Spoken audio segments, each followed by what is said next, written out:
예수님의 눈물. 눈물은 생리적 작용이지만 분명 인간의 감정과 연관성이 있죠. 그런 눈물을 흔히 감정 눈물이라고 부릅니다. 자, 그런데 눈물을 흘리는 것이 되게 나약한 이미지로 비춰지죠. 그래서 우리는 어려서부터 눈물을 흘리지 말라라는 가르침을 받고 자라났습니다. 특히 남자아이가 울면 뭐라고 했어요? 뚝뚝 하면서 눈물을 그치라고 다그쳤습니다. 그런데 오늘 본문 성경을 보니까 예수님께서 눈물을 흘리시는 장면이 나옵니다. 여러분 어떻게 생각하십니까? 하나님의 아들이신 그분이, 메시아이신 그분이 눈물을 흘리시다니 좀 이상하지 않습니까? 하지만 잘 생각해 보면 눈물은 나약한 것만은 아닙니다. 여러분 사나이의 눈물도 있지 않습니까? 남자들이 눈물을 잘 보이지 않지만 때로는 비장하고 뜨거운 눈물을 흘리는 경우가 종종 있죠. 그런 경우는 오히려 강렬한 이미지를 나타내기도 합니다. 그러므로 예수님의 눈물은 이상한 것이 아니라 역설적으로 예수님의 강렬한 마음을 표현해 주는 것으로 해석할 수가 있습니다. 자, 그러면 과연 예수님이 눈물을 흘리신 이유는 무엇일까요? 함께 살펴보면서 은혜를 나누고자 합니다. 자, 성경을 보면요, 예수님이 우신 것이 본문을 포함해서 3번 기록되어 있습니다. 자, 첫 번째는 나사로의 무덤 앞에서 예수님이 눈물을 흘리셨습니다. 나사로가 죽자 사람들이 애통해하며 울었습니다. 그 슬픈 광경을 보시고 예수님도 비통한 눈물을 흘리셨죠. 두 번째는 겟세마네 동산에서 눈물을 흘리셨습니다. 십자가를 지시기 전 인간적으로 가장 고통스러운 그 순간 아버지 하나님께 눈물로 기도하셨습니다. 그리고 세 번째가 오늘 본문 말씀에서 예루살렘 성을 보시고 눈물을 흘리셨습니다. 우리 누가복음 19장 41절을 같이 읽겠습니다. 시작. 가까이 오사 성을 보시고 우시며. 아멘. 예수님께서 공생의 마지막 예루살렘 성에 입성하실 때 백성들은 이 종려나무 가지를 흔들면서 호산나 찬송하리로다 라고 외치며 예수님을 환영했습니다. 그런데 입성 행렬이 예루살렘 성을 내려다보는 감난산 기슭에 당도하자 예수님이 갑자기 우신 거예요. 자, 이렇게 공식적인 기록으로는 3번이지만 공생의 전체의 분위기를 미루어 보건대 예수님은 아마 3년 내내 눈물을 흘리시지 않으셨을까라는 생각이 듭니다. 때로는 불쌍한 무리들을 바라보시면서, 때로는 기도하면서 눈물 흘리시는 경우가 많이 있었으리라 생각됩니다. 자, 그 중에 오늘 본문 사건이 가장 비통한 눈물이 아니었을까 추측해 봅니다.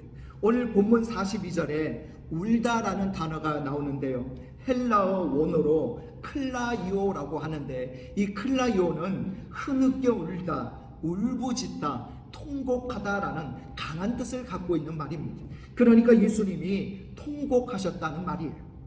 성지 예루살렘에 가면 이 사건을 기념하는 교회당이 감람산 기슭에 세워져 있는데 그 이름이 눈물교회라고 합니다. 눈물교회. 이 교회가 꼭 눈물 모양으로 그렇게 세워져 있어서 예수님이 통곡하신 그 사건을 생생하게 증거하고 있습니다. 그만큼 이 사건은 큰 사건이었는데요. 자, 그러면 구체적으로 예수님은 왜 그렇게 통곡하셨을까요? 예루살렘 입성을 하는 도중이었으므로 주변에 제자들과 많은 사람들이 있었을 텐데 말입니다. 주위에 사람들이 있으면 울다가도 그치는 법인데 말이죠. 그만큼 예수님의 마음이 비통했음을 반증해 주는 것입니다. 감람산 기슭을 내려오면서 눈앞에 펼쳐진 이 예루살렘 성의 모습은 평화로운 모습이었는지 모릅니다. 그 중에 예루살렘 성전의 모습은 그 위용을 자랑하면서 황금빛으로 빛나고 있었을 것입니다. 게다가 마침 이 6월절 명절 기간이라 이 명절을 지키러 각지에서 몰려든 사람들 때문에 예루살렘은 온통 축제 분위기로 북적거렸을 것입니다. 그런데 정작 예루살렘 성 안에 사는 백성들의 이 영적인 상황은 암울하기만 했습니다. 하나님을 배반하고 죄가 가득하고 그러면서도 마치 자기들이 의로운 척하고 그 심령이 너무나도 강팍한 심령이죠. 하나님의 아들 예수님이 메시아로 오셨음에도 불구하고 죄와 사망에서 구원하시는 영적인 메시아가 아니라 지상의 나라를 세울 정치적 메시아로 오해하고 환영하고 있었던 것입니다. 그러니까 예수님 보시기에 얼마나 이들이 안타깝고 한심스러웠겠습니까? 예수님은 이전에도 그들의 한심한 모습을 보며 탄식한 적이 있는데요. 우리 누가복음 13장 34절 35절 두 절을 같이 했습니다. 시작. 예루살렘아 예루살렘아 선지자들을 죽이고 내게 파송된 자들을 돌로 치는 자여 암탉이 제 새끼를 날개 아래에 모음같이 내가 너희의 자녀를 모으러 한 일이 몇 번이냐. 그러나 너희가 원하지 아니하였도다. 보라 너희 집이 황폐하여 버림바 되리라. 예루살렘은 평화의 도성입니다. 그런데 로마에 짓밟혀 있습니다. 그것은 그들의 죄악과 완악함 때문이다라는 거예요. 하나님을 배반한 그들에게 하나님은 선지자들을 많이 보내셨습니다. 그래서 회개하기를 촉구했지만 그들은 오히려 선지자들을 죽였습니다. 그리고 이제 하나님의 아들인 예수님을 보내셨지만 그마저 십자가에 매달 것입니다. 결국 하나님의 심판을 받을 수밖에 없다는 말씀이에요.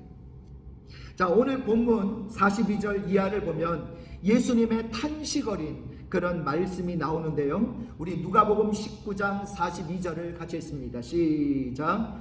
이르시되 너도 오늘 평화에 관한 일을 알았더라면 좋을 뻔하였거니와 지금 내 눈에 숨겨졌도다. 아멘. 죄를 회개하고 예수님을 믿으면 평화를 얻을 수 있는데 그걸 모르고 무지한 가운데 예수님을 오해하고 거부하니 예수님이 비통해 하신 거죠. 자, 계속해서 누가복음 19장 43절 44절 우리 두 절도 같이 했습니다. 시작. 날이 이를지라 내 원수들이 토둔을 쌓고 너를 둘러 사면으로 가두고 또 너와 및 그 가운데 있는 내 자식들을 땅에 메어치며 돌 하나도 돌 위에 남기지 아니하리니 이는 내가 보살핌 받는 날을 알지 못함을 인함이니라 하시니라. 아멘.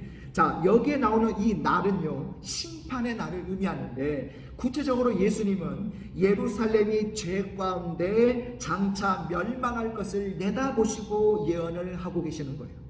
자, 적군이 쳐들어와서 토둔을 쌓고 사면으로 가둔다라고 예언하시는데 토둔이라고 하는 것은 성을 공격하기 위해서 쌓아 올리는 흙 무더기를 말하는 것입니다.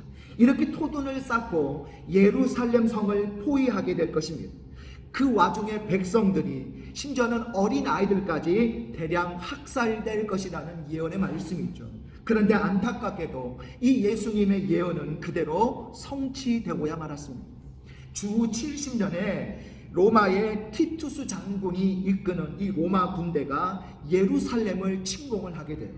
예루살렘 성을 포위하고 아무도 출입을 못하게 완전히 포위를 해버리고 맙니다. 때마침 6월절이라서 많은 인파가 몰려들었는데 그 숫자가 무려 110만 명이 이 예루살렘 성에 모여 있었다고 해요. 그런데 그 110만 명이 전염병으로 죽거나 굶어 죽거나 학살을 당했다고 합니다. 심지어 먹을 게 없어가지고 어미가 어린 자식을 잡아먹는 일까지 있었다는 거예요. 한마디로 아비규환이 아닐 수가 없죠. 또 10만 명이 로마 제국 각지로 끌려가서 경기장에서 맹수들의 밥이 되고 칼로 죽임을 당하는 노리개가 되었습니다. 노예로 끌려가서 고초를 당한 사람들도 많았습니다. 무엇보다 그들의 자랑이었던 이 예루살렘 성전이 돌 하나도 남기지 않고 완전히 완파되고 말았어요. 그 비극의 흔적이 지금도 예루살렘 현지에 남아 있습니다. 성전이 세워졌던 그 자리에 지금은 이슬람 황금 사원이 서 있어요. 여러분 아마 보셨을 거예요. 이렇게 노란색 황금빛 나는 이 모슬렘 사원이 이렇게 있죠. 그런데 오직 성전의 서쪽 벽체 일부만 덩그러니 남아있는데, 그것은 로마 군대가 웅장한 이 예루살렘 성전을 파괴할 정도로 강했다라는 증거로 일부러 그 벽체 하나만 남겨놓았다고 합니다. 그것이 바로 무슨 벽이에요? 우리가 일반적으로 알고 있는 통곡의 벽이 바로 그 벽체입니다. 지금도 많은 유대인들이 그곳에 가서 성전의 회복을 위해 울면서 기도하고 있는 거예요. 예수님은 감람산 기슭을 내려오실 때 장차 있을 이 비극을 훤히 내다보고 계셨습니다. 그런데 그들은 전혀 모르는 채 죄악 중에 희희낙낙하고 예수님을 거부하고 있으니 얼마나 안타깝습니까? 그래서 예수님의 마음은 찢어질 듯 아플 수밖에 없었던 거죠.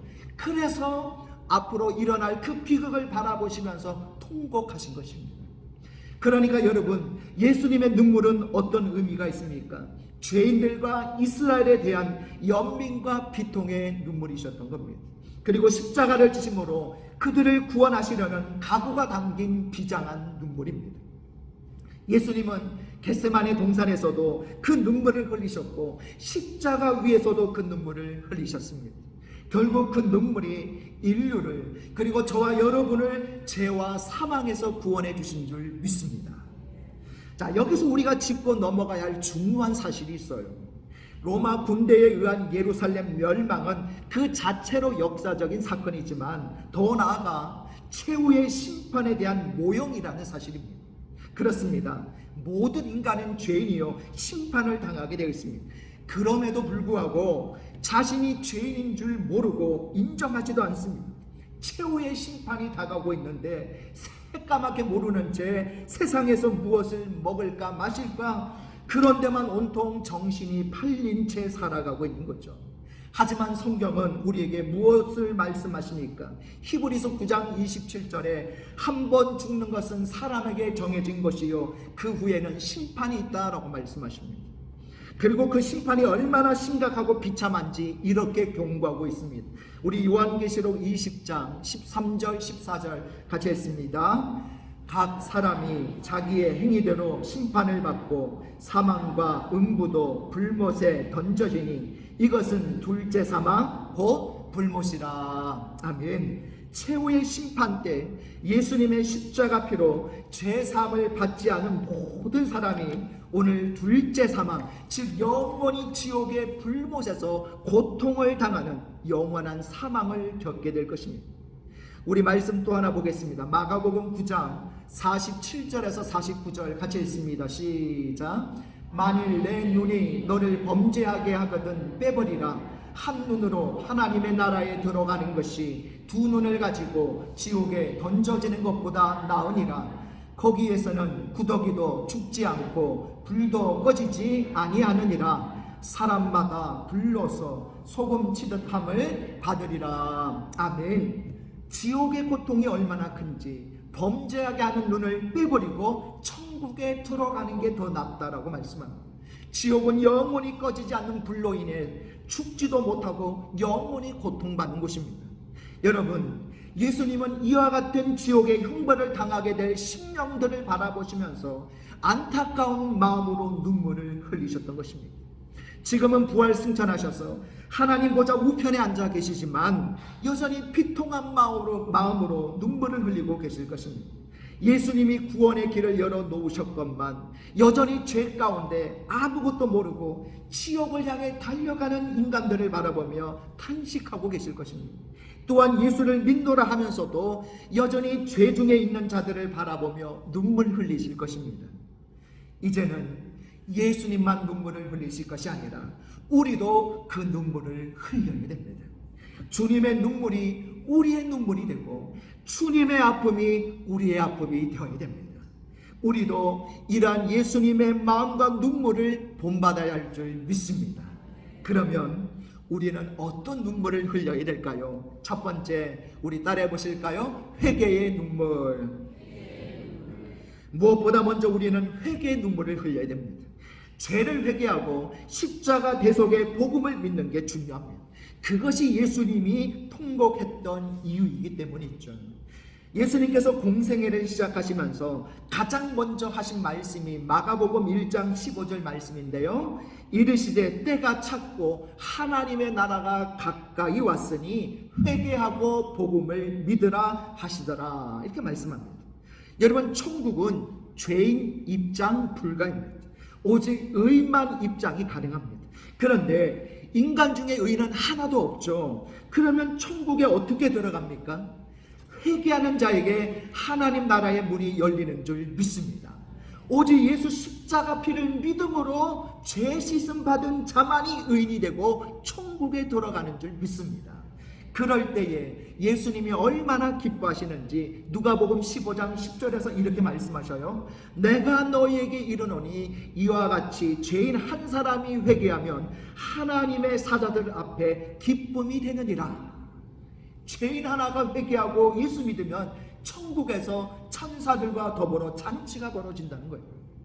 그리고 예수 믿고 하나님 자녀가 된 후에는 우리가 거룩한 삶을 살아야 하는데 우리 속에 남아있는 죄성으로 인해 우리는 자주 실수하고 넘어집니다. 그럴 때마다 우리는 죄를 통해 자복해야 되는 거죠. 그럴 때에 주님이 용서해 주시고 우리를 깨끗게 해주시는 거예요. 우리 요엘 2장 12절 13절도 같이 있습니다. 시작. 여호와의 말씀에 너희는 이제라도 금식하고 울며 애통하고 마음을 다하여 내게로 돌아오라 하셨나니 너희는 옷을 찢지 말고 마음을 찢고 너희 하나님 여호와께로 돌아올지어다. 그는 은혜로우시며 자비로우시며 노하기를 더디하시며 인애가 크시사 뜻을 돌이켜 재앙을 내리지 아니하시나니. 아멘. 신앙생활 하면서 이 통해의 눈물이 중요한 거예요. 늘 부족하고 죄를 짓고 살지만 여러분, 우리가 회개 눈물을 흘리고 나면, 실컷 울고 나면 이 죄 사함의 은총으로 우리의 영혼이 깨끗해진다는 것을 느끼지 않습니까? 마치 비가 온 후에 무지개가 뜨는 것처럼 회개 눈물을 흘리고 나면 우리 영혼에 영롱한 영적 무지개가 뜹니다. 그리고 우리 삶에 놀라운 회복과 치유 그리고 축복의 역사가 나타나는 거죠. 인도의 한 청년의 간증 이야기입니다. 그는 신앙을 거부하던 불신 청년인데 눈병에 걸려서 고생을 하다가 병원에 입원을 하게 되었습니다. 정밀 검사를 한 의사가 이렇게 말을 해요. 살인적인 병균에 감염이 되어져서 당장 다음날 두 눈을 뽑지 않으면 생명까지 위협을 받게 될 겁니다 라고 이야기하는 거예요. 이 청년이 너무나 큰 절망 가운데 있는데 그리스도인 친구가 찾아와서 이렇게 권면을 해요. 이제 아무것도 할 수 없으니 마지막으로 하나님 앞에 제발 좀 매달려 보라. 그래서 이 청년은 염치가 없었지만 별 수 없이 그럼하고 약속하고 그때부터 기도를 시작했습니다. 그런데 답답하고 기도가 안 됩니다. 그러다가 먼저 자신의 죄를 생각하면서 회개하기 시작합니다. 그러면서 기도의 문이 열리고 눈물이 났습니다. 실컷 울고 또 울었습니다. 다음날 이제 수술 받는 시간이 되었지만 그럼에도 불구하고 마음이 평안한 거예요. 비록 육신의 눈은 이제 못 보게 되겠지만 이제 영안이 열려져서 천국을 바라보니 감사할 수 있었던 것이죠. 그런데 의사가 수술 전에 다시 진찰을 하다가 깜짝 놀란 거예요. 전날까지 심하게 번졌던 이 독한 병균이 다 사라져버린 거예요. 놀라운 일이 일어난 거죠. 회개의 눈물이 그의 영혼과 육신을 동시에 구원하고 치유해 주신 줄 믿습니다. 여러분, 회개의 눈물은 이렇게 능력이 있는 거예요. 부디 저와 여러분도 회개의 눈물로 구원의 은총, 치유와 회복의 은총을 누리시기 바랍니다. 자, 두 번째, 우리는 어떤 눈물을 흘려야 할까요? 따라해 보실까요? 감사의 눈물. 가만히 생각을 해보면 지금 우리가 살아있는 것 자체가 주님의 은혜입니다. 육신의 생명을 주신 것도, 영혼을 구원해서 영생을 주신 것도, 넉넉하든 빠듯하든 의식주를 공급해 주시는 것도, 험한 세상에서 보호해 주시는 것도, 그 하나하나가 다 은혜입니다. 그것을 생각하면 할수록 감사할 뿐입니다. 그 감사가 깊어지면 나도 모르게 눈물이 나오게 되는 거죠. 저도 감사의 눈물이 종종 나올 때가 있는데 크게 세 가지 이유 때문에 눈물이 나요. 첫 번째는 교회를 너무 너무나도 사랑하는 우리 성도님들을 볼 때마다 감사의 눈물이 나옵니다. 자신의 몸도 이곳저곳 병들고 연약한데도 불구하고 정말 지극정성으로 섬기시는 모습을 볼 때마다 이 목회자도 감동을 받고 울 때가 있어요. 바로 여러분들이 저를 울리시는 분들입니다. 자, 두 번째는요, 새벽 기도회를 마치고 사택에 들어갔을 때 자고 있는 우리 아이들의 얼굴을 보면서 감사의 눈물을 흘릴 때가 있습니다. 하나님이 제게 주신 구원 다음으로 최고의 선물이 우리 아이들인데 그 아이들을 보면 너무나 감사해서 눈물이 나요. 자, 마지막으로 제 아내를 보면서 가끔, 아주 가끔 감사의 눈물을 흘리는데요, 자주는 아닙니다. 자, 왜 감사할까요? 그래, 저 사람이 나를 구제해 주었구나, 그런 생각이 들어서 감사가 나오는 거예요. 하나님은 나를 구원해 주셨고 아내는 나를 구제해 주었습니다. 할렐루야. 그래서 우리는 시편 기자처럼 이렇게 고백하게 돼요. 시편 116편 12절에 내게 주신 모든 은혜를 내가 여호와께 무엇으로 보답할까? 우리가 즐겨 부리는 찬송가 중에 143장 찬송이 있는데요, 아이작 와츠가 작사한 찬송입니다. 우리가 잘 알죠. 웬 말인가 날 위하여 추 돌아가셨나, 이 벌레 같은 날 위에 큰 해 바르셨나, 나 십자가 대할 때에 그 일이 고마워 내 얼굴 감히 못 들고 눈물 흘리도다. 여러분, 감사의 눈물이 있는 사람에게는 같은 은혜도 다르게 느껴집니다. 감사의 눈물이 있는 사람에게는요, 하나님은 더 큰 은혜를 주시는 거예요. 여러분, 은혜 위에 은혜라는 말 들어보셨죠? 은혜 위에 은혜라는 이 말은요, 다른 말로 하면 갑절의 은혜라고 할 수 있습니다. 갑절의 은혜는 누구에게 임합니까? 감사의 눈물이 있는 사람에게 임하는 거예요. 여러분, 감사의 눈물은 이렇게 은혜가 있습니다. 저와 여러분도 감사의 눈물로 더 큰 은혜, 더 큰 풍성한 감사를 누리시기 바랍니다. 마지막 세 번째로 우리는 어떤 눈물을 흘려야 할까요? 따라해 보실까요? 사랑의 눈물. 우리 인간이 흘릴 수 있는 가장 고상한 눈물은 예수님을 닮은 눈물입니다. 그것은 나를 위한 눈물이 아니라 이웃을 위한 눈물이고, 더 나아가 민족과 세계 만민을 위한 눈물입니다. 이것이 곧 사랑의 눈물이죠. 예수님은 한 번도 자신을 위해 눈물을 흘리지 않으셨습니다. 오직 이스라엘 백성과 세계 인류를 위해서, 죄인들을 위해서 눈물을 흘리셨습니다. 오늘 우리도 이제는 나 자신만을 위한 눈물이 아니라 남을 위한 눈물, 하나님의 나라와 의를 위한 눈물을 흘려야 됩니다. 이것이 바로 성숙한 신앙이에요. 위대한 신앙의 인물들은 한결같이 이런 사랑의 눈물을 흘렸습니다. 여러분, 눈물의 선지자면 누가 생각나십니까? 예레미야가 떠오르시죠. 별명이 거룩한 울보인데요, 그는 밤낮으로 울었습니다. 자신을 위해서 운 게 아니에요. 죄악으로 인해 멸망해 가는 이스라엘 민족을 위해서 기도하면서 말씀을 전하면서 눈물을 흘렸습니다. 바울 사도 역시 눈물의 사람이었습니다. 예수님을 만나기 전에는 강팍하고 피도 눈물도 없는 그런 냉혈 인간이었는데, 그랬던 그가 예수 믿고 은혜를 체험한 후부터는 그는 회개와 감사의 눈물을 넘어서 사랑의 눈물을 흘리는 사람이 되었습니다. 바울은 죄악에 빠진 사람들을 바라보며 그들의 멸망을 안타까워하면서 눈물로 기도하고 복음을 전했습니다. 기독교 2000년 역사는요, 이런 사랑의 눈물로 이어져 온 거예요. 그 눈물이 있었기 때문에 멸망할 백성들이 구원받고 회개하고 예수님께 돌아오게 된 거예요. 사실은 저와 여러분도 그 눈물의 열매임을 잊지 마시기 바랍니다. 여러분, 우리 민족이 어떻게 예수 믿고 구원받은 하나님의 백성이 될 수 있었습니까? 여러분, 한 예를 들어볼까요? 여러분, 토마스 선교사님 아시죠? 그는 영국의 목사 가정에서 태어났습니다. 24세에 목사 안수를 받고 중국 상해로 파송받습니다. 그런데 얼마 되지 않아 아내 캐롤라인이 죽게 돼요. 며칠간 타지로 출장을 갔다 오니까 임신 중이었던 아내가 선혈이 낭장 가운데 숨져 있었고 뱃속에 있던 아이마저 죽었습니다. 젊디 젊은 선교사가 어떻게 그 극한 슬픔을 딛고 일어설 수 있었을까요? 놀랍게도 그는 개인적인 슬픔의 눈물을 거두고 예수님의 눈물을 가지고 조선 땅으로 향하게 됩니다. 마침 제너럴 셔먼호가 조선으로 간다고 해서 그 배를 타고 입국하려고 했지만 세국 정책으로 거부를 당합니다. 그러나 포기할 수 없어서 한문 성경을 전해주려고 배에서 내리게 되죠. 결국 그 일로 대동강변에서 순교를 당하게 돼요. 그때 나이가 만 26세였습니다. 그러나 하나님은 그의 눈물과 피를 결코 헛되게 하지 않으셨습니다. 그의 목을 벤 포졸 박충건은요, 후일 회개하고 예수 믿고 평양교회의 장로가 돼요.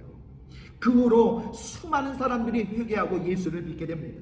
여러분, 이와 같은 수많은 선교사들의 눈물이 오늘 한국교회와 우리 성도들을 잊게 한 것입니다.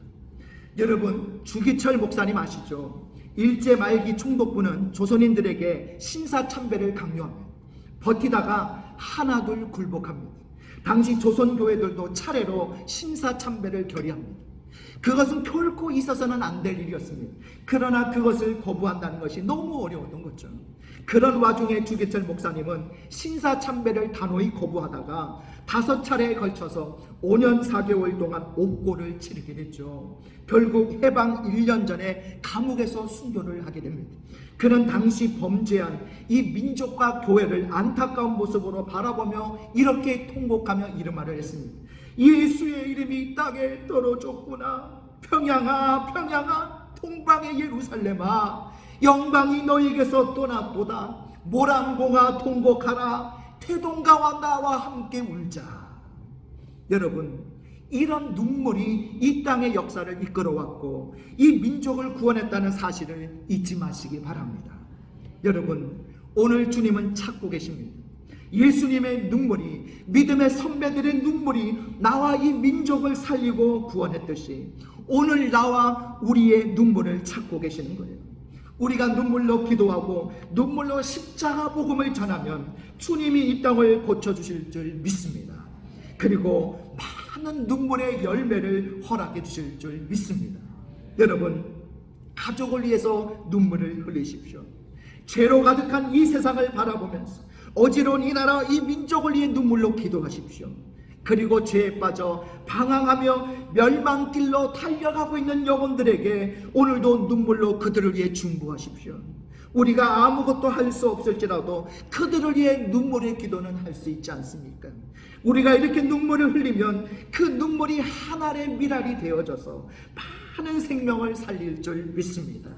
아무쪼록 이 사순절에 예수님의 통곡의 눈물을 여러분 마음의 귀로 들으시고 과연 내가 흘릴 눈물이 무엇인지 곰곰이 생각하시고 실천하시는 저와 여러분 되시기를 바랍니다. 말씀을 정리합니다. 우리는 어떤 눈물을 흘려야 할까요? 우리 3가지 같이 했습니다. 시작. 회개의 눈물, 감사의 눈물, 사랑의 눈물. 그렇습니다. 오늘 회개의 눈물, 감사의 눈물, 사랑의 눈물을 통해 예수님처럼 우리의 눈물이 영혼을 살리고 구원하며 우리를 더욱더 믿음 가운데 든든하게 세워나갈 수 있는 거룩한 눈물의 백성들이 다 되시기를 주님의 이름으로 축복합니다.